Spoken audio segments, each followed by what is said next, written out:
Before burnout, there is work fatigue.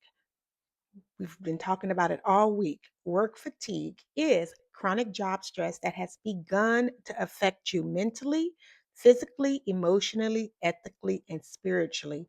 This job stress is lasting longer than 6 weeks and then not finding resolve in you, not finding peace within you.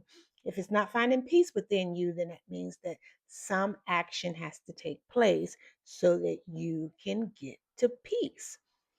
This often appears before a disease fully manifests. So, yes, you're going to the doctor, you're talking about your aches and pains, your woes, and all of these things are happening kind of as a routine. We do this. We talk about our stress. We talk about I'm burnt out. You're saying things out of your mouth from the depth of your soul, from your belly. Every time you say I'm burnt out, that is your spirit. That is your internal being. That is your soul telling you, you better do something before you burn out. You better do that hard thing that you need to do. You better let go of something. You better say what you need to say because it's causing toxicity within you.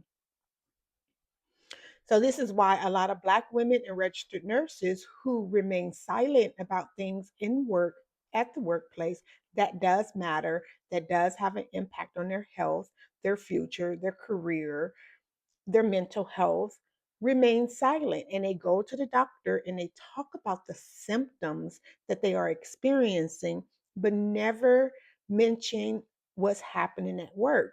And for some, women are actually saying to their doctor that the job is affecting their health or stressing them out, but the doctor don't want to hear anything about the work because in their mind they've been conditioned to say, well, if the job is that bad, quit. Well, sometimes you're caught between a rock and a hard place. Sometimes your situation is not where you can just quit. If you can quit and there is something of virtue better for you, then that is your out. That is for you to take that opportunity. However, if you're caught between a rock and a hard place and it's not as clear cut as for you to quit and leave, then there's some business that you should be handling. And remember that when you go to the doctor with your complaints of workplace issues that's causing physical symptoms, stomach ache, muscle pain, headache, hair loss, all of these things are stress induced, right? Because the cortisol has been lasting in your body for way too long. And your body's like, yep, do you want me or not? Like, I mean, I could turn on you if you want me to, but if you want me here healthy for you, then you better exercise this sympathetic system that I'm giving to you to fight or to take flight. You got to do that, even at work, even in the workplace. You have to do that, and you have to do it in a systematic way, in a strategic way, in a sharp as a serpent, gentle as a dove way. Because when you go to the doctor with your symptoms, your doctor is there to treat disease. You don't have a disease yet. So he's telling you it's all in your head, or, you know, there's nothing really going on here, but you know that there's an impending something happening. That is where idiopathic diseases come from. When we talk about idiopathic diseases, my colleagues are saying, I don't know where this disease came from, but idiopathic also means in its root word, in its root origin, personal. Hmm. Think about that. Idiopathic, your doctor is doing all these differential diagnoses, but they just don't know exactly how it manifested in you,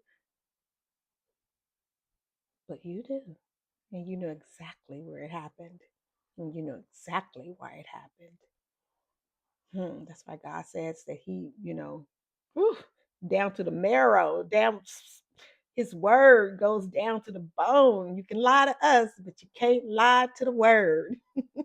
So I created the Workforce Care Center to help men and women in the workplace, Black career women, registered nurses who are dealing with unrelenting job stress, who feels a sense of impending doom, who feels sick behind what is going on with them in the workplace, to get the prevention assistance that they need, to get the assessment of not just themselves, but the assessment of the workplace, what is happening in the workplace that is contributing to your serious health condition, the reason why you're taking FMLA, and help you navigate that system so that you are not misled, not misdiagnosed, and not mismanaged or mismedicated, but then you are empowered and encouraged to enter into the system and to move through it,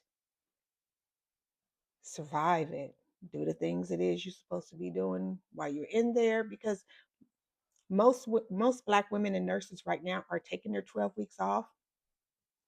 They're seeing psychiatric nurse practitioners, and they're happy to write you a prescription. That's what they do. That's how they get down. That's their business. Um, I'm actually, a fun fact, a dual degree graduate dropout. I withdrew my acceptance into Azusa Pacific University for the mental health psychiatric nurse practitioner program, because at the end of the day, I wanted to help you solve your workplace issues, not just hear your symptoms and write you a prescription for it. Okay. So I needed to do something that was very drastic and something that was very different, something that was also very evidence based. I've been doing this work for 10 years, and I have a sample size of 100, and I would love to continue replicating that for you, to prevent disease, to prevent crises from workplace issues, and to prevent workforce loss. Now, I am Glenee Davis. I am the visionary founder and the CEO at Glenee's RX for Life. We are a career burnout consultancy and healthcare education agency where we specialize in workplace mental health, specifically for the Black career woman and the registered nurse. Both populations deserve and absolutely need specialized knowledge, understanding, and application so that when they take off work, they're able to return back to work empowered and encouraged to handle the business that they are hired to handle. So today is our Friday recap, you guys. We all week have been going and dropping lessons from not just Operation Mental Health, but lessons like, here's what you learned over the past week: why Black women and RNs are afraid to tell the truth about their job, why Black women and RNs stay silent about workplace stress, and how to tell if it's you or if it's actually work fatigue that you need to address. If you haven't watched any of these videos, take 90 minutes and go watch those 3 videos. They have some lessons in there for you. You can catch those videos on Facebook, Instagram, and even my website, glenaysrxforlife.com. Over the past week, we have also been reading from Operation Mental Health, practical lessons on career burnout and recovery. We've only just completed the preface, only. And let me tell you the gems that have been dropped, the aha moments that I have had from just a page and a half, 2 pages of the preface. Aha number one, the patient trap. Aha number two, this book isn't just about my journey, it's about ours. And how Operation Mental Health is your validation that you've been searching for when you have been battling workplace fatigue, battling burnout, How Operation Mental Health exposes the common practices, policies, and systemic barriers that push once sane employees into psychiatry. How the pitfalls turn passionate professionals into casualties of career burnout. And I'm going to give you one more, even though there were like 16 I pulled out. And that faith, real, unwavering faith, is an option. Have you began to read from Operation Mental Health? Did you watch any of the videos? What was your favorite aha moment? Listen, practical lessons on career burnout and recovery are more important now than ever before. What happened to me back in 2012 through 2015. I've spent 4 years a corporate slave. Just going to put it out there like that because what was happening to me is that I was denied every human right, every employment right, and I was strong armed and masterminded and colluded against by the best in the West. I will not say the employer's name, but it's in the book. So when I read it, you'll uncover it, you'll hear it. So I decided, the Lord decided that because I made it through, not just with my life, but my gifts and my talents, my audacity, and my humility to the Lord, that I need to come back and share these practical lessons, these employment skills now more than ever. And I'm not even saying just coming back because my head literally has been down since 2012, since the moment this happened. I began my own empirical study because I was like, as I'm sitting here on modified duty, you wasting all these skills and this talent, this mind, and this readership that I have, this person who is talented in interpreting policy comprehension.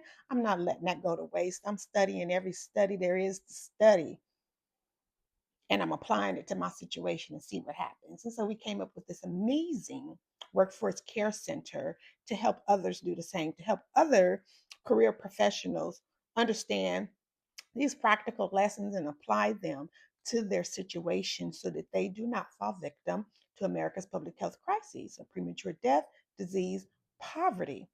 Doesn't have to happen.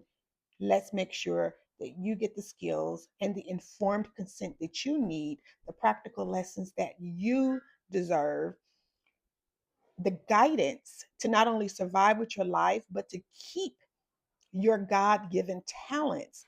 How many people you see on the street right now today, and you're complaining, oh, the mental health industry, this and the mental health, they need mental health, they are undertreated, and they're addicted. They were once gainfully employed, like you. They entered the workers' compensation system. They went into surgery. They went into psychiatry. They had insurance. They pulled out their little Blue Cross and Blue Shield card, their Health Net card. They pulled it out. They did exactly what they were told to do. They followed the yellow brick road, but they didn't have anybody there to give them the wisdom and the courage and the heart that they needed to return better, not broken, not practiced on, not here, try this pill, here, open this capsule, here, do this, try this. You shouldn't be so upset about your company making business decisions. I don't want to hear about your job. Please just tell me about your symptoms. Let's suppress your symptoms. As faith based, college educated, career driven men and women of these United States, you've completed college. You are the creme de la creme of our nation, and you deserve time out to address your serious health condition. And we want to be able to provide that for you. Without our workforce care, employees are fighting an unfair fight. They have not been prepared, um, they are disadvantaged. And as you can see, That does not have to be the case. That doesn't, you don't have to be disadvantaged. You do not have to be injured. You do not have to come into agreement that you are depressed or with anxiety when you are actually fighting a real spiritual warfare. You actually have spiritual wolves or saber-toothed tigers in your workplace after you on a spiritual level. It's happening. And physically, your body is telling you what you need to do, but you just don't have the avenue and the support, the education system, or the system to do it, which is why this work that I'm doing is so amazing because when I thought I was going to lose my ability to practice as a registered nurse, and this organization absolutely crucified me, they crucified me. I tell anybody I died back in 2015. I feel like we're having an earthquake, but I don't know. My building be shaking. Um, no. Okay, so I absolutely died, was crucified by the disability management at this particular hospital that I worked at. I don't know if it was my blackness, my audacity. I don't know, but all I was after was my rights, my equity, my access to my rights. And for some reason, they didn't like that. Why? They're mine. Why? Why? Why we got to be so unreasonable? Why you got to treat me so bad? But when I thought I had lost everything, God resurrected me. He resurrected me. He resurrected nursing. He brought it to a higher level. And I'm here to, be on this platform and to share with you some absolutely affordable and doable ways that you do not have to be overwhelmed and disgusted by career burnout. The organizations are going to do what they're supposed to do. Your management is going to represent the organization, the corporation as they're hired to do.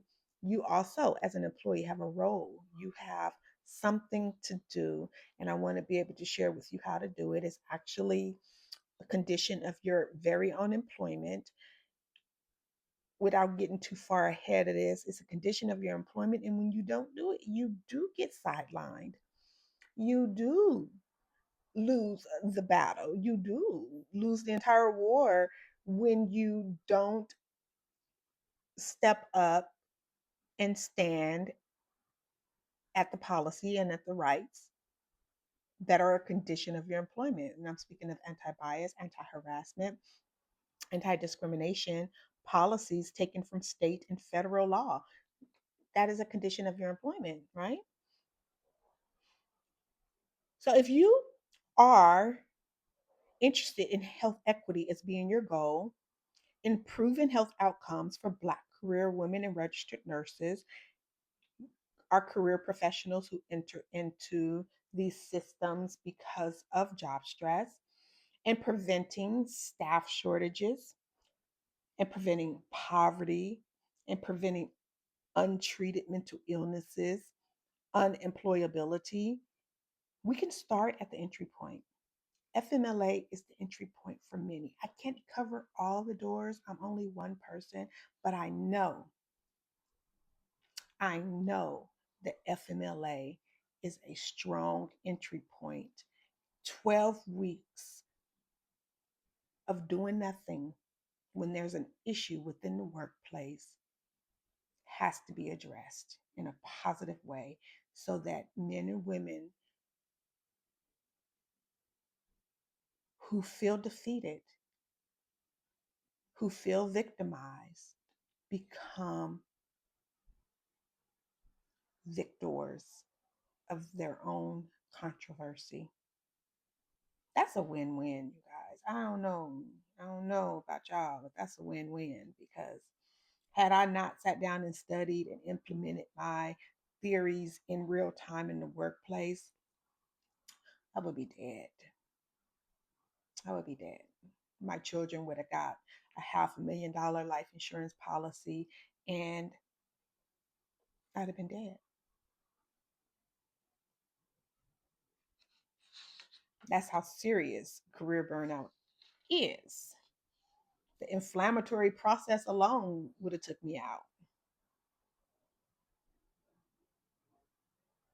As I start at the entry point, we will begin upstream.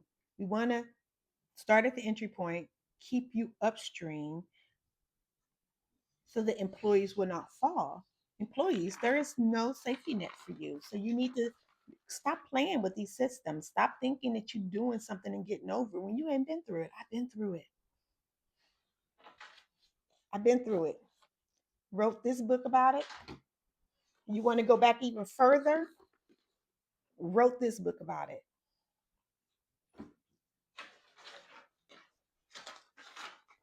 I'm sharing. I'm sharing it all with you.